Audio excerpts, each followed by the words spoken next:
ইউটিউবে committee guideline strike আসলে এই প্রবলেমটা কি করে সলভ করতে পারবে পুরো ডিটেল জানতে পারবে এবং এই প্রবলেম থাকলে তোমাদের অ্যাকাউন্টটা কি মনিটাইজার হবে কি হবে না সেটাও জানতে পারবে এবং এই প্রবলেমগুলো কি কারণে আসে সেটাও জানতে পারবে এবং ইউটিউবে আমাদের কোনগুলো ভিডিও আপলোড করা উচিত এবং কি কি কাজ করা উচিত পুরো ডিটেল জানতে পারবে। খুবই ইম্পর্টেন্ট ভিডিও। আমিও তোমাদের মতন নতুন ক্রিয়েটার, আজকে আমার সঙ্গে এই প্রবলেম হয়েছে, কালকে তোমাদের সঙ্গে হতে পারে, এই জন্য খুবই ইম্পর্টেন্ট ভিডিও। এইগুলো প্রতিটা মানুষেরই জানা উচিত এবং জানা থাকলে তোমরা আগের থেকে তোমরা হুঁশিয়ার ভাবে কাজ করতে পারবে এবং এই প্রবলেমগুলো তোমাদের আর কখনো আসবে না। এই জন্য তোমরা পুরো ভিডিওটা দেখো, দেখলে তোমাদের যদি সঠিক ইনফরমেশন হয় তাহলে আমাকে লাইক কমেন্ট করো এবং চলো আমরা শুরু করি। গুগলে আসবে, গুগলে আসার পরে এখানে লিখবে স্টুডিও ইউটিউব কাম, এটাকে ক্লিক করবে। তোমাদের সামনে এরকম একটা ইন্টারফেস হয়ে যাবে। একটু নিচের দিকে দেখো লেখা আছে লগইন, লগইন এটা ক্লিক করবে। তোমাদের সামনে এরকম একটা ইন্টারফেস হয়ে যাবে। দেখো উপরে দেখো লেখা আছে, দেখো এখানে দেখো লেখা আছে অ্যাক্টিভেট কমিউনিটি গাইডলাইন স্টাইল এবং এখানে একটা ক্লিক করবে। এরকম একটা ইন্টারফেস হয়ে যাবে। দেখো উপরে দেখো লেখা আছে one of three community guideline style. এটার মানে কি এবং কি বলতো, এখানে 4টে স্ট্রাইক আসে ইউটিউবে এবং 5বার যদি স্ট্রাইক আসে তাহলে ভাববে তোমার চ্যানেল ডিলিট হয়ে যাবে এবং তোমাকে ইউটিউব তোমাকে 4বার তোমাকে মৌকা দেবে তোমার ভুল শুধরানোর জন্য এবং সেগুলো তোমরা আগের থেকে এইগুলো শুধরে নেবে। এবং দেখো তোমার যে স্ট্রাইকটা এসেছে কি কারণে এসেছে, এখানে কিন্তু ইউটিউব কিন্তু পুরো দেখাচ্ছে যে আমার কি কারণে এসেছে এবং কবে এসেছে, এনে কিন্তু পুরো ডিটেল আমাকে দেখাচ্ছে কিন্তু ইউটিউব। এবং এখান থেকে তোমরা জানতে পারবে যে এইটা কি কারণে হয়েছে এবং এইটা কি কারণে আমাদের কমিটি গাইডলাইন এসেছে এবং স্ট্রাইক এসেছে, এগুলো এখান থেকে পুরো ডিটেল জানতে পারবে। এরকম স্ট্রাইক আসলে 90 দিনের পর্যন্ত তোমার এই রিপোর্টটা থাকবে এবং এই রিপোর্টটা তোমার 90 দিন পরে যাইয়ে এইটা তোমার এখানে অ্যাকাউন্ট থেকে এটা ডিলিট হয়ে যাবে এবং 90 দিনের মধ্যে যদি কখনো যদি তোমার কোনো ভুল করো, ফিরে আবার যদি স্ট্রাইক আসে, তাহলে 2 সপ্তাহের জন্য তুমি ভিডিও আপলোড করতে পারবে না।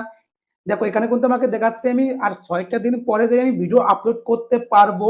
অটোমেটিকলি তোমাদের চ্যানেলে 7 দিন পরে তোমরা ভিডিও আপলোড করতে পারবে এবং তোমাদের অ্যাকাউন্টে মনিটাইজার হবে এবং তোমরা আগের মতনই তোমরা কাজ করতে পারবে। এবং এই 7টা দিন কেন দিয়েছে, যে তোমার ভুলগুলো তুমি শুধরাও এবং ইউটিউবে কি কি কমিটি গাইডলাইন আছে সেগুলো তুমি আগে থেকে জেনে নাও, যাতে নেক্সট টাইমে যেন এরকম ভুল না হয়। এবং তোমার 90 দিন পরে কিন্তু এই স্টেকটা চলে যাবে অটোমেটিকলি এবং এটার জন্য তোমাদের কোনো টেনশন করা লাগবে না এবং তোমাদের অ্যাকাউন্টটা মনিটাইজার হবে, এটার কোনো প্রবলেম নেই। 2025 সালে ইউটিউবে কি কি পলিসি নিয়ে এসেছে এবং কি কি পলিসিগুলো আমাদের সবচেয়ে ইম্পর্টেন্ট সেগুলো আজকে আমরা জানবো এবং 10টা ইম্পর্টেন্ট পলিসি সম্বন্ধে বলবো। এইগুলো তোমাদের প্রতিটা মানুষেরই জানা উচিত, যারা নতুন ক্রিয়েটার এবং যারা পুরোনো ক্রিয়েটার তাদেরও জানা উচিত। চলো আমরা শুরু করি। এখানে লেখা আছে ফেক এঙ্গেজমেন্ট এবং ফেক এঙ্গেজমেন্টটা কি। দেখো ফেক এঙ্গেজমেন্ট হচ্ছে তুমি যদি কোনো গলদ লিঙ্কে যে এবং গলদ কোনো ওয়েবসাইটে যে এবং তুমি ফ্রডভাবে তুমি যদি এঙ্গেজমেন্টটা বাড়াও তাহলে কিন্তু তোমার চ্যানেলে কিন্তু স্ট্রাইক আসবে এবং এঙ্গেজমেন্টটা মানে হচ্ছে ব্যস্ততা এবং এইভাবে তোমরা কিন্তু কখনো কিন্তু এরকমভাবে কাজ করবে না। দেখো এখানে লেখা আছে ইনপার্সনেট, এটার মানে হচ্ছে ছদ্মবেশ। দেখো নিচে লেখা আছে এক্সটার্নাল লিঙ্ক, এটার মানে হচ্ছে তুমি কোনো গলদ লিঙ্ক দিবে না এবং গলদ লিঙ্কের কোনো ইনফরমেশন তুমি বলবে না ইউটিউবে, তাহলে বললে কিন্তু তোমার চ্যানেলে স্ট্রাইক আসবে। নিচে লেখা আছে spam directive practice and scale এবং এইটার মানে হচ্ছে কি, এটার মানে হচ্ছে তুমি ফ্রডভাবে কেউকে তুমি স্ক্যান করতে পারবে না এবং স্ক্যান করলে তোমার অ্যাকাউন্টে স্ট্রাইক আসবে।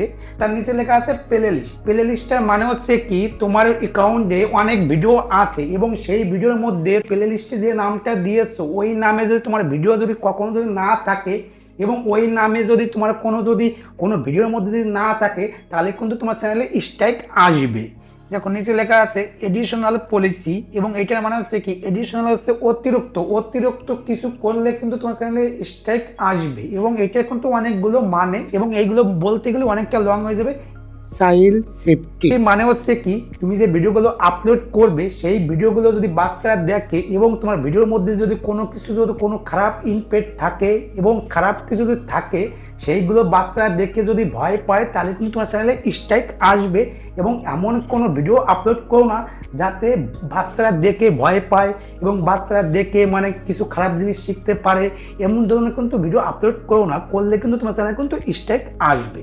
তো তার নিচে লেখা আছে থাম্বনেল, এবং থাম্বনেল দা তুমি কের ভিডিও থেকে তুমি ওইটাকে স্ক্রিনশট করে তোমার ভিডিওতে তুমি ওইটাকে তুমি করলে, এইভাবে করলে কিন্তু তোমার চ্যানেলে কিন্তু স্ট্রাইক আসবে। এবং থাম্বনেল দা হচ্ছে মেইন, এবং তুমি অন্যজনের উইসে কিন্তু থাম্বনেল ব্যবহার করবে না তোমার ভিডিওতে, তাহলে কিন্তু তোমার চ্যানেলে কিন্তু স্ট্রাইক আসবে। নিউডিটি অ্যান্ড সেক্সুয়াল কন্টেন্ট, এবং সেক্সের ব্যাপারে কখনো তুমি ভিডিও আপলোড করবে না, এবং সেক্সের ব্যাপারে করো কিন্তু কিরকম বলতো, তোমার যাতে পুরো কাপড় তাকে শরীরে যাতে দর্শক দেখে যাতে কোনো আকর্ষণীয় না হয়, এবং এবং পুরো শরীরে যদি কোনো কাপড় না থাকে, তাহলে কিন্তু তোমার চ্যানেলে কিন্তু স্ট্রাইক আসবে। এখানে লেখা আছে সুইসাইড অ্যান্ড সেলফ হার্ট। এটার মানে হচ্ছে কি, যে কখনো সুইসাইডের ব্যাপারে কখনো তোমার চ্যানেলে কখনো ভিডিওতে কখনো এইগুলো আলোচনা করবে না, এবং কোনো রক্ত মাখার কোনো ভিডিও কোনো আপলোড করবে না, এবং কোনো ভিডিওতে কোনো ডেড বডির কোনো ভিডিও আপলোড করবে না, তাহলে কিন্তু তোমার চ্যানেলে কিন্তু স্ট্রাইক আসবে। এটা কিন্তু ইউটিউব কিন্তু বলে দিয়েছে। দেখো তার নিচে লেখা আছে ভালগার ল্যাঙ্গুয়েজ। ভালগার ল্যাঙ্গুয়েজ মানে হচ্ছে কি, তোমার ভিডিওতে কখনো গালিগল্লা দেবে না, এবং কোনো বাজে ভাষা কিন্তু ব্যবহার করবে না, তাহলে কিন্তু তোমার চ্যানেলে কিন্তু স্ট্রাইক আসবে। ইউটিউবে যদি তোমাদের কোনো প্রবলেম থাকে, কিভাবে তোমরা রিপোর্ট করে তোমরা সলভ করতে পারবে সেই সম্বন্ধে তোমরা জানতে চাও, তাহলে নিচে একটা কমেন্ট করো, তাহলে এর ভিডিও আমি পুরো ডিটেল বানাবো।